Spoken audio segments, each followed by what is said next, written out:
भगवान का स्वरूप कैसा है, वे भगवान कैसे दिखते हैं।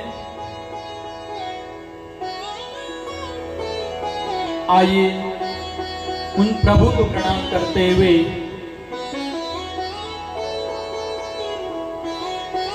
उनके अनुपम स्वरूप का ध्यान करें। सच्चिदानंद रूपाय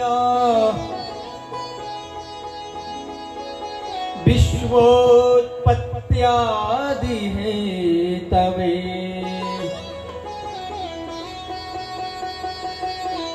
तापत्रय विनाशाय श्री कृष्णाय वयं नमः। तापत्रय विनाशाय श्री कृष्णाय वयं नमः। तो प्रभु प्रेमियों, वो परमात्मा कैसे हैं, भगवान का स्वरूप कैसा है। भगवान सतघन, चिदघन और आनंद घन है। ऐसे ही भगवान सच्चिदानंद स्वरूप जो समस्त विश्व का पालन, सृजन और शहर तीनों के जो हेतु हैं, तथा जिनकी पावन चरण शरण ग्रहण करते ही जीव के तापत्रय समाप्त हो जाते हैं। जीव के क्या हो जाते हैं? तापत्रय समाप्त हो जाते हैं। ऐसे गोविंद के पाद पद्मों में हम सब मिलकर बारंबार प्रणाम करते हैं। महाभागवत श्री सुखदेव जी का ध्यान करते हुए नैमिषारण्य की पावन भूमि में सूत जी महाराज शौनकादि 88,000 ऋषियों को यह मंगलमयी कथा सुना रहे हैं। आइए हम भी अपने मन को वहीं लेकर के चलें।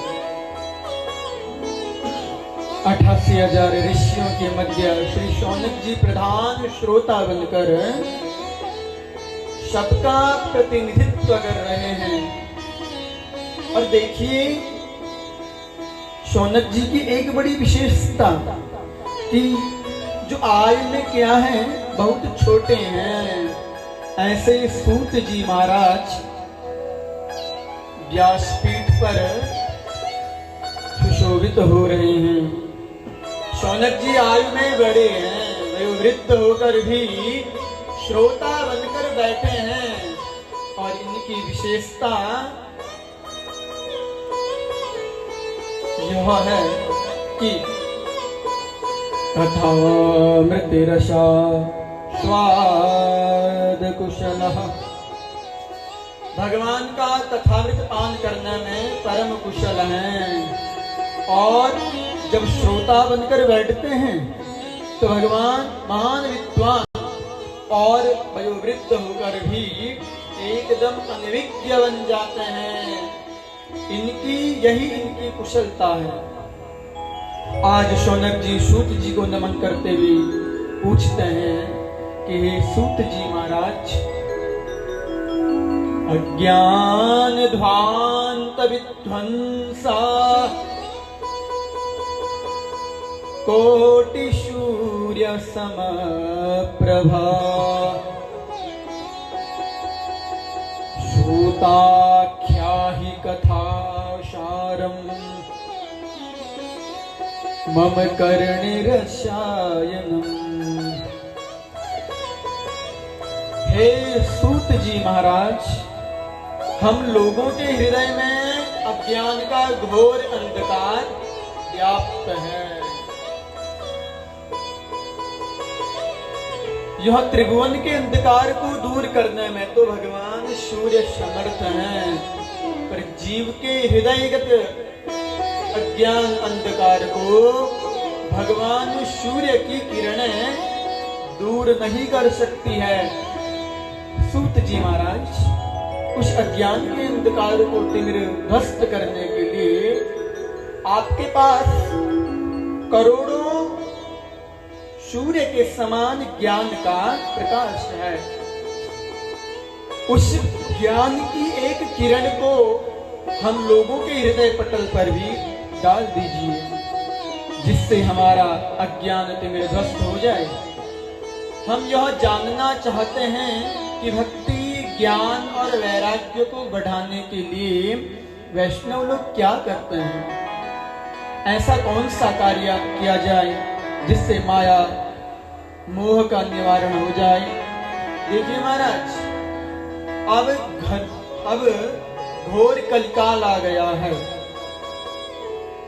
जिससे लोगों की आसुरी वृत्ति हो गई है। हर प्राणी क्लेश से आक्रांत है। ऐसे प्राणियों का कैसे कल्याण होगा जो पवित्र को भी पवित्र कर दे, पर भगवत प्राप्ति का सरलतम साधन हो, वह कृपया करके आज हमें बतलाएं। क्योंकि हे सूत जी महाराज, आपके ऊपर गुरुदेव भगवान की बड़ी कृपा है। देखिए महाराज, संसार में अगर किसी को चिंतामणि मिल जाए तो चिंतामणि का ये चमत्कार है कि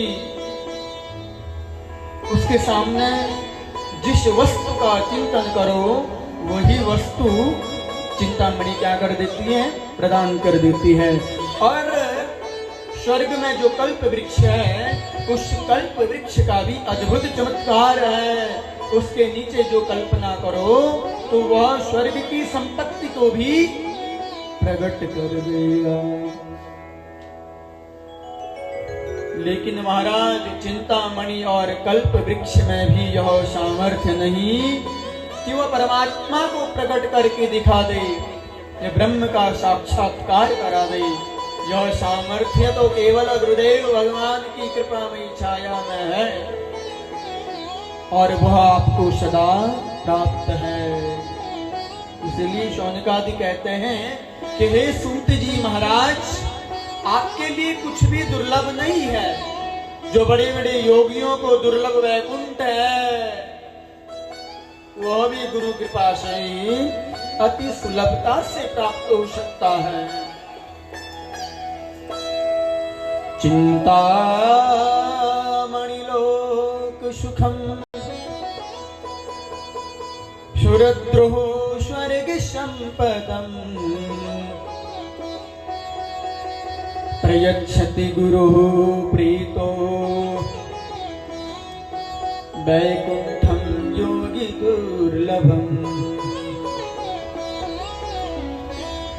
इसीलिए हे सूत जी महाराज, गुरु कृपा का प्रसाद हमें भी कृपा करके प्रदान करें। सूत जी महाराज प्रसन्न हो गए, प्रमोदित मन से बोले कि शौनकादि ऋषियों, आपके मन में हमारे प्रति यदि इतना प्रेम और स्नेह है तो अब हम तुम्हें समस्त शास्त्रों का सार ही सुनाने जा रहे हैं, जो संसार के भय को दूर कर देगा।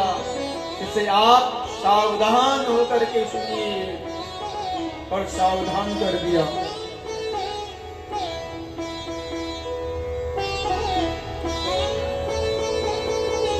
सूत जी कहते हैं कि हे ऋषियों,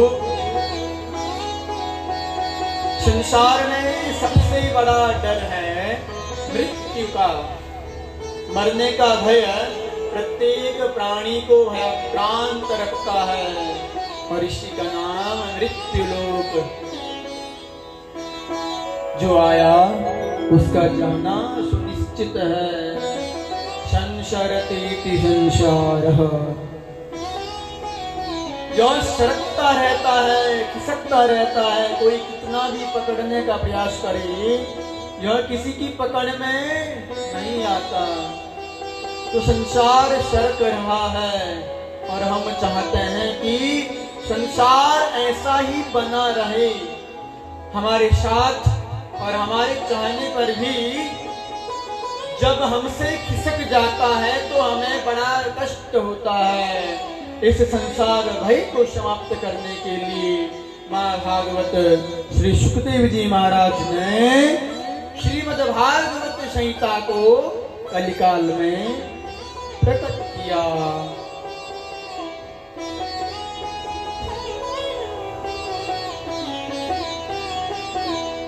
काल व्याल मुखग्रासा त्रास निर्नाश हेतवे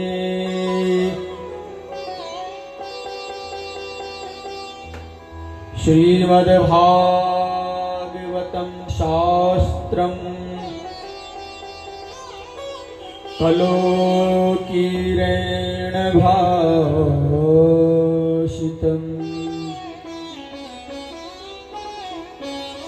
श्रीमद् भागवतं शास्त्रम्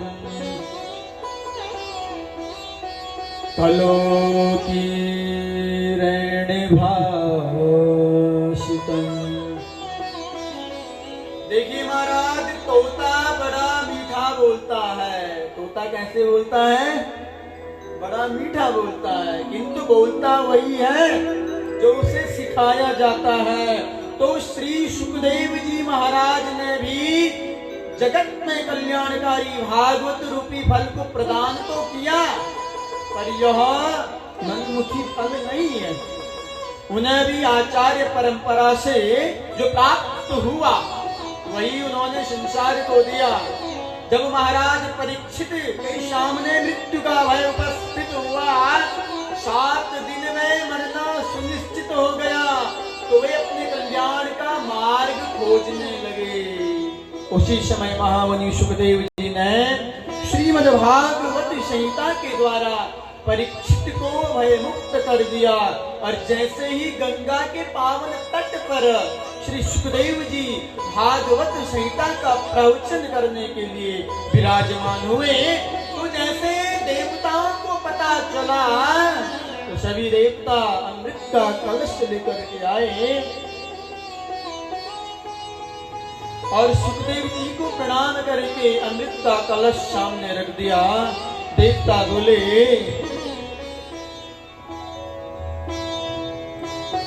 महाराज, हमने जैसे सुना कि परीक्षित के सामने मृत्यु का भय उपस्थित हुआ है, इसलिए आप उन्हें कथा सुनाने जा रहे हैं। महाराज जी, अमृत का कलश हम ले आए हैं, परीक्षित को यह अमृत पिला दीजिए, तो वह मृत्यु भय से मुक्त हो जाएंगे।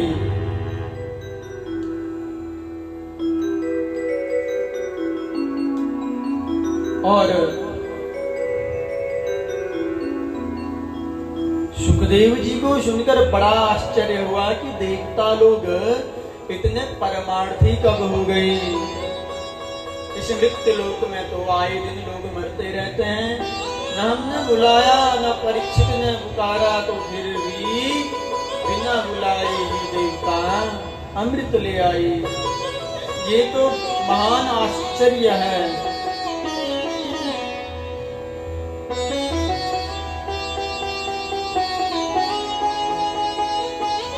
सुधा कुंभं गृहीत्वा देवास्तत्र समागमन्। जब देवता अमृत का कलश लेकर के आए और कहा कि यह जो स्वर्ग का अमृत है आप परीक्षित को पिला दें, और इसके बदले में जो कथा अमृत है आप जो इन्हें पिलाने वाले थे वो हमें पिला दीजिए। बड़ा आश्चर्य हुआ। प्रपाश्यामो वयं सर्वे श्रीमद्भागवतामृतम्।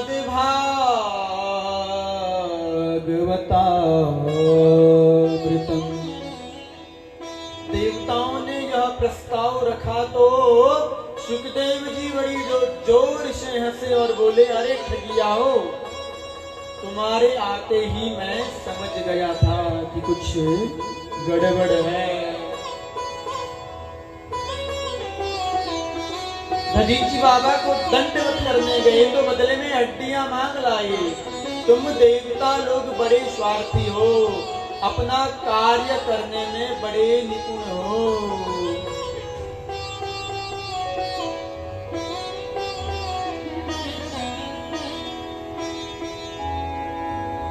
तो देवताओं ने पहले फायदा तो परीक्षित का ही बतलाया कि महाराज इसे अमृत पिला दीजिए, अमृत को प्राप्त हो जाएगा। तो सुखदेव जी उसी समय सजग हो गए कि अमृत कोई साधारण वस्तु तो नहीं है। समुद्र मंथन किया गया, उससे प्रकट हुए 14 रत्नों ने सबसे दिव्य रत्न अमृत प्रकट हुआ, जिसके बंटवारे को लेकर के बड़ा भयंकर देवासुर संग्राम हुआ। और ऐसा वह दुर्लभ अमृत आज देवता अपने आप ही बिना मांगे प्रदान कर रहे हैं, बिना आवाहन किए दौड़े दौड़े चले आ रहे हैं। मतलब बिना मतलब के कोई इतनी कीमती वस्तु क्यों देगा, परंतु जब इसके बदले में भागवतामृत मांगा, इसी से आप समझ लीजिए कि वह अमृत इतना दुर्लभ है। तो यह भागवतामृत कितना अद्भुत होगा, जिसके बदले में देवता लोग वह अमृत देने को तैयार हो गए। घाटे का सौदा देवता कभी नहीं करते हैं। आज अपना अमृत रख दिया सामने की, ले लीजिए महाराज, परीक्षित को पिला दीजिए, और बदले में यह जो भागवतामृत कथा अमृत आप परीक्षित को पिलाने के लिए जा रहे हैं, बदले में वह भागवतामृत हम चाहते हैं। सुखदेव जी हंसते हुए बोले, अरे देवताओं, तुम लोग श्रद्धा से श्रोता बनकर आते तो मैं अवश्य सुनाता, पर तुम तो सौदागर बनकर के आए हो। सौदागर ही नहीं, अब तो ठग बनकर के आए हो, क्योंकि कोई कांच का टुकड़ा देकर के बदले में करोड़ों की कीमती बहुमूल्य मणि मांगे, तो उसे सरासर क्या कहा जाएगा? ठग कहा जाएगा। कहाँ कांच का टुकड़ा और कहाँ लाखों की मणि। देवताओं, तुम्हारा अमृत कांच है और मेरा कथामृत करोड़ों की मणि है। विनिमय बराबर की वस्तुओं का होता है, विनिमय बराबर की वस्तुओं का होता है, पर कांच और मणि की तो कोई बराबरी नहीं है। इसलिए तुम ठग हो देवताओं। क्व सुधा क्व कथा